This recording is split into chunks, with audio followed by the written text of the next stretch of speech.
Hi everyone, we are going to perform the experiment. The aim of the experiment is to determine the resistance of a galvanometer by Kelvin method using post office box. How to do the connection and do the experiment is going to be recorded and sent to all of you for your reference. This experiment consists of post office box, this is this one, and a galvanometer as shown here, and Lackland shell, this is the Lackland shells, decayed resistance, and on the left side of the post office box is the decayed resistance and a number of wires which we are going to connect, and the technical assistant Miss Ranjita is going to show how to connect the wires to complete the connections so that measurement can be done. Now the connection will be recorded by Ranjita and we are going to complete the connections. Good morning to all. I am Ranjita. I am going to show you the connections for the experiment. So let us start from the cell eliminator. From the positive terminal is connected to the terminal A through a decayed resistance box.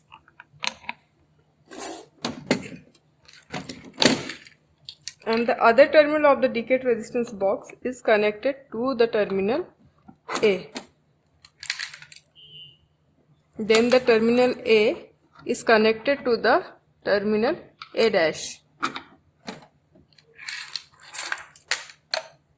Then the unknown resistance to terminal is connected to the galvanometer, which resistance is to be measured.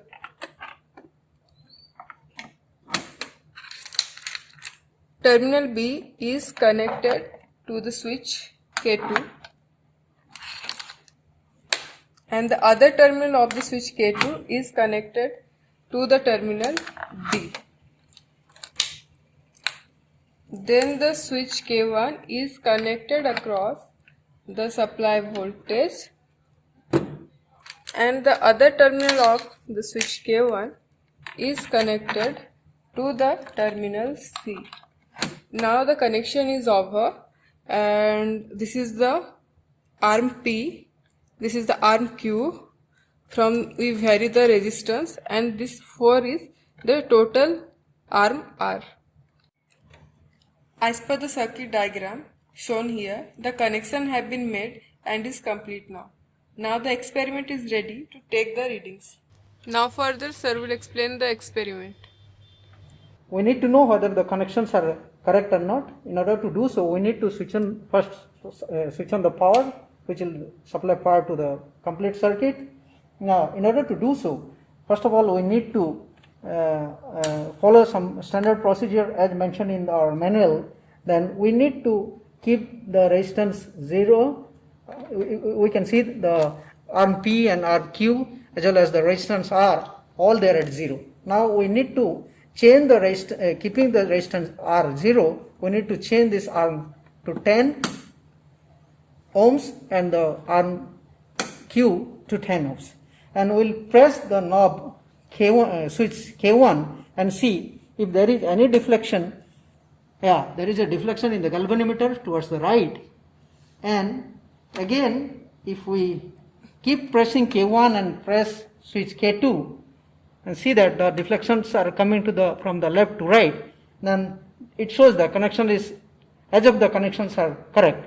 But again, further to verify the connections are correct or not, we need to change the resistance R to 500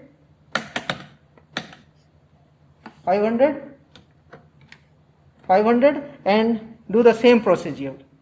Now we need to press the switch K1 and see the deflection is there, and we press the K2 also, so deflection is going towards the right. Earlier when we did, it was coming from when we kept pressing K1 and K2, the deflection came from the right to left. Now it is going from left to right. So this indicates that the connections are correct, and since the connections are correct, we can perform the experiment. here. Our connections are correct, so let's start performing the experiment to find out the unknown resistance X, providing different resistance to PQ arm as shown here, PQ arm. So we can keep constant P and Q and change the resistance R. So first we'll, as per the procedure, we'll keep P 10 ohms here and the Q 10 ohms, and R will have 50 ohms, and press K1 switch, and we can see from the galvanostat it's deflecting towards the right, and when I press K2 it's getting deflected from right to left. So it is not steady value. Now we'll change it to 500, 50,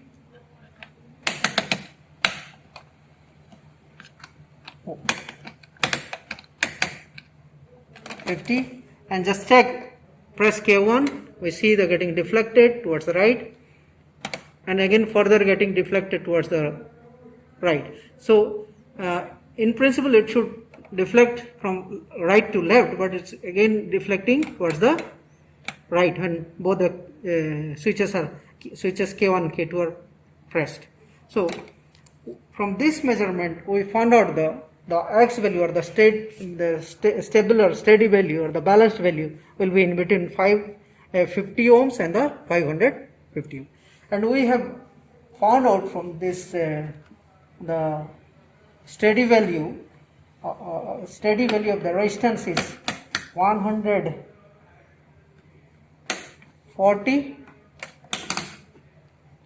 and from here we see that when I press K1 it's deflecting towards the right, and when I press K2 it's remain constant, there is no deflections. Whereas earlier we did, when we used for 500 ohm for R value, 550 ohm for R value, there was deflection for switch K1 and further deflection for switch K2 when it was pressed. So from this we got to know that this is the steady value, and this might be the unknown resistance X.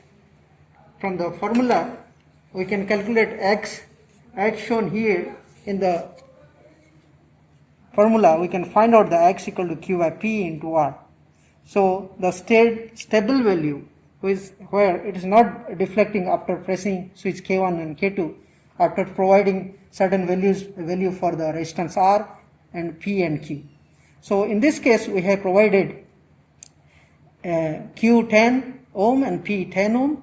So the ratio is 10 by 10 equal to 1, and R we have got about 140, the R value, there is no deflection, it remains constant, and that this will be 140. And we have to keep checking that when the deflection starts, keep increasing the value. So when we increase the value from 140 to 141, we don't see any deflection. When I change it to 142 also there is no deflection.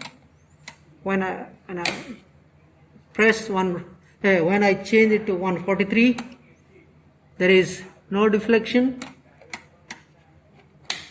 When there is 144, there is slight deflection towards the left, slight. Okay, so the stable value, or the steady value, is coming between 140 to 145. That's it. So you have to repeat the experiment same way for different values of R. For the different values of R, by changing the different values of R from all these knobs, and repeat the experiment the same way and find out the steady or the stable value, and put in the table like this.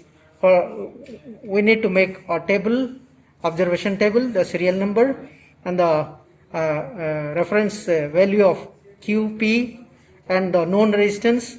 Keeping QP, you can change, you have to change R values.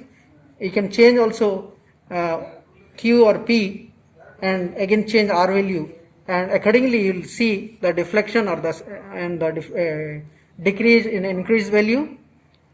Okay, then the connections are correct, and then you will find whatever it remains the stable, the value will be in between. So this is the value, these the values will be the unknown resistance, and from this will be the unknown resistance. So when this bridge has to be balanced. The bridge has to be balanced. We need to find out the unknown resistance X such that the bridge has to be balanced. So there will be no deflection. Okay, and you have to find the error. Following this procedure, error calculation has to be X equal to Q by P plus R. Take the logarithm on both sides and take the partial derivative, and you have to find out the differentiating both sides. You will get del X by del X. Similarly, del Q by del Q minus del P by del P del R by del V. You can, del X will be del R by R, and whatever value you find out, substitute here and find out the error. So in the whatever the value you get, the X value, you add the whatever that's plus or minus error has to be added here, and that is the result of the X, the unknown resistance.